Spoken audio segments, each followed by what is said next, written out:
CNC 성도 여러분, 그동안 안녕하셨습니까? 3월 30일 월요일 아침, 지금은 기도할 때입니다. 요즘 집에 계시는 분들은 물론이고 밖에서 일하시는 분들도 여러 가지로 고립이 되셔서 얼마나 어려움이 많으십니까? 저도 결코 쉽지 않은 하루하루를 보내고 있습니다. 아직도 최소한 몇 주 더 집에 있어야 할 것 같습니다. 하지만 하나님의 사람은 고립의 시간을 통해서 성숙하며 그 과정을 통해서 하나님께서 원하시는 사람이 됩니다. 오늘 큐티 본문은 신명기 3장 12절에서 22절 말씀입니다. 그때 우리가 이 땅을 얻음에 아르논 골짜기 곁에 아로엘에서부터 길르앗 산지 절반과 그 성읍들을 내가 르우벤 자손과 갓 자손에게 주었고, 길르앗의 남은 땅과 옥의 나라였던 아르곱 온 지방 곧 온 바산으로는 내가 므낫세 반 지파에게 주었노라. 바산을 옛적에는 르바임의 땅이라 부르더니 므낫세의 아들 야일이 그술 족속과 마아가 족속의 경계까지의 아르곱 온 지방을 점령하고 자기의 이름으로 이 바산을 오늘날까지 하본 야일이라 불러오느니라. 내가 마길에게 길르앗을 주었고 르우벤 자손과 갓 자손에게는 길르앗에서부터 아르논 골짜기까지 주었으되 그 골짜기의 중앙으로는 지역을 정하였으니 곧 암몬 자손의 지역 야복강까지며 또는 아라바와 요단과 그 지역이요 긴네렛에서 아라바 바다 곧 염해와 비스가 산기슭에 이르기까지의 동쪽 지역이니라. 그때 내가 너희에게 명령하여 이르기를 너희의 하나님 여호와께서 이 땅을 너희에게 주어 기업이 되게 하셨은즉 너희의 군인들은 무장하고 너희의 형제 이스라엘 자손의 선봉이 되어 건너가되 너희에게 가축이 많은 줄 내가 아노니 너희의 처자와 가축은 내가 너희에게 준 성읍에 머무르게 하라. 여호와께서 너희에게 주신 것 같이 너희의 형제에게도 안식을 주시리니 그들도 요단 저쪽에서 너희의 하나님 여호와께서 그들에게 주시는 땅을 받아 기업을 삼기에 이르거든 너희는 각기 내가 준 기업으로 돌아갈 것이니라 하고, 그때 내가 여호수아에게 명령하여 이르기를 너희의 하나님 여호와께서 이 두 왕에게 행하신 모든 일을 내 눈으로 보았거니와 내가 가는 모든 나라에도 여호와께서 이와 같이 행하시리니 너희는 그들을 두려워하지 말라.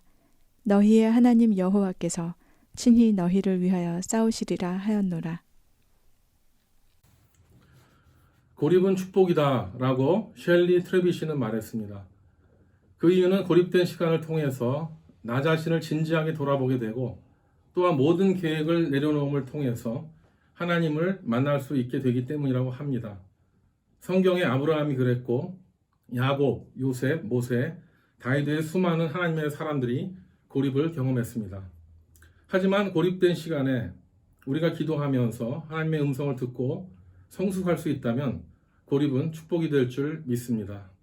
오늘 큐티 본문은 이스라엘 백성이 바산으로 올라가서 바산왕 옥을 쳐서 그들의 땅을 빼앗은 어제 큐티 본문 내용의 연속입니다.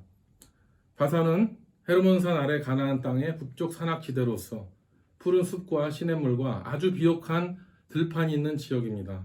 모세는 이 바산을 차지할 때 이 땅을 므낫세 반지파에게 주었다는 내용이 12절에 나옵니다.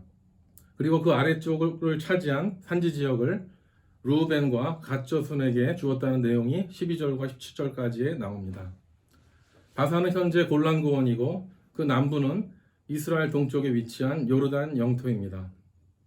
모세는 이 땅을 르우벤과 갓 그리고 므낫세 지파 반에게 주어 기업을 삼아 정착하게 하면서 동시에 처자와 가축은 정복한 성읍에 머무르게 합니다.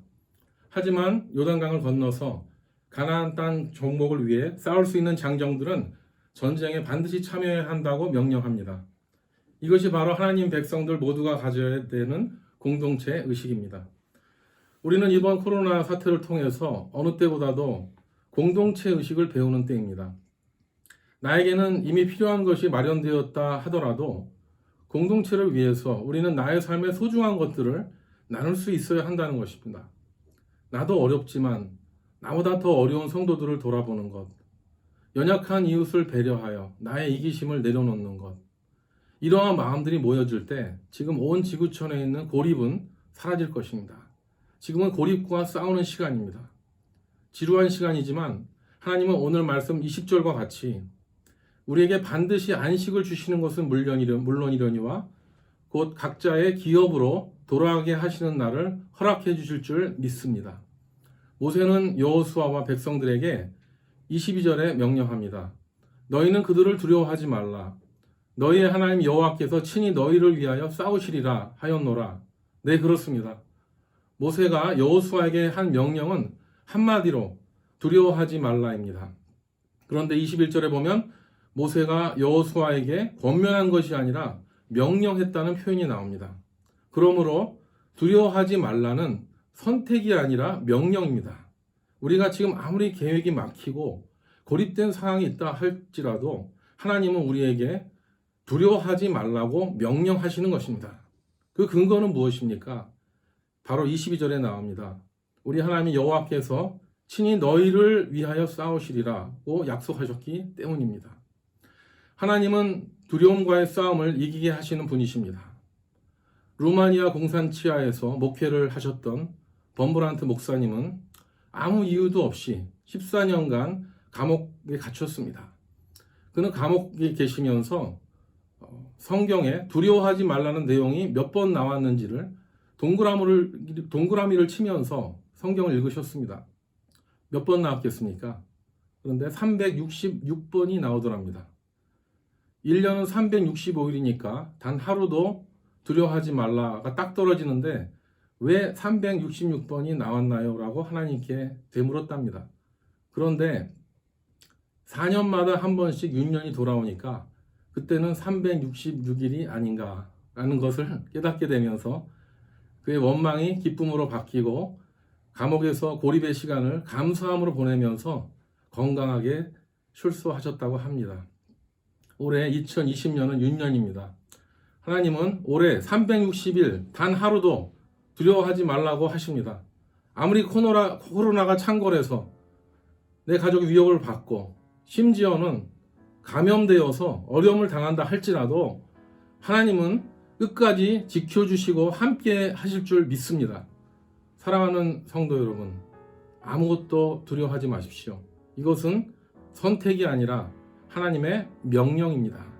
이 명령에 순종하여 오늘도 모든 걱정과 두려움과 싸워 승리하시는 우리 모두가 되기를 주님의 이름으로 축원합니다. 오늘 함께 나눌 기도 제목은 이런 사태 가운데 영적 갈급함을 가지고 하나님을 더욱 찾게 하시고 어느 곳에 있든지 예배의 스피릿, 예배의 영이 더욱 간절하게 하소서입니다. 우리 함께 기도하겠습니다. 하나님 아버지, 우리에게 365일 동안 두려워하지 말라고 명령하시는 말씀을 우리 마음에 새기기 원합니다. 하나님이 친히 우리를 위해 싸워주시기 때문에 우리는 두려워하지 말아야 될 줄 믿습니다. 하나님, 지금 미국이 가장 확진자 수가 많고 매일 가파르게 올라가는 상황 가운데서 우리는 두려워하지 말게 하시고 특별히 환자들을 돌보시는 의료계의 모든 분들에게 담대한 마음, 두려워하지 않는 마음을 주셔서 환자들을 잘 돌볼 수 있도록 그들에게 건강과 사명감을 허락해 주시옵소서. 그리고 우리 사랑하는 모든 성도님들이 갑자기 들이닥친 고립되어지고 불편한 상황 가운데서도 신앙을 잘 지킬 수 있도록 도와주시고 세상의 갑작스러운 변화 가운데 오히려 영적 갈급함을 가지고 하나님을 더욱 찾게 하시고 긍정적인 자세로 삶의 자리에서 예배할 수 있게 하시며 부르신 곳에서 어떤 상황 가운데서도 예배의 스피릿이 늘 새롭게 하여 주시옵소서. 또한 경제적인 어려움과 가족 간의 갈등이 심화되지 않도록 가정을 지켜주시고 회복시켜 주시옵소서. 특별히 어려운 상황 가운데 사랑하는 가족을 먼저 보낸 모든 자들을 위로해 주시고 하늘의 평강을 허락하여 주시옵소서. 이 시간에 지구촌 모든 성도들의 기도 응답하시사 이 모든 확진자들이 회복되게 하시고 조속히 코로나 바이러스가 지구촌에서 종식되게 하여 주시옵소서. 그리고 앞으로 이런 유사한 상황들이 다시는 일어나지 않도록 위정자들에게, 과학자들에게 지혜를 주시고 주님 오시는 그날까지 성도들이 성소에 다시 모여 건강한 예배를 드릴 수 있도록 축복하여 주시옵소서. 오늘도 삶의 자리에서 나보다 연약한 자들을 배려하고 위로하여 그리스도인의 사랑을 실천하게 하소서. 예수님의 이름으로 기도드립니다. 아멘. 오늘도 좋은 하루 되시고 승리하기 바랍니다. 화이팅!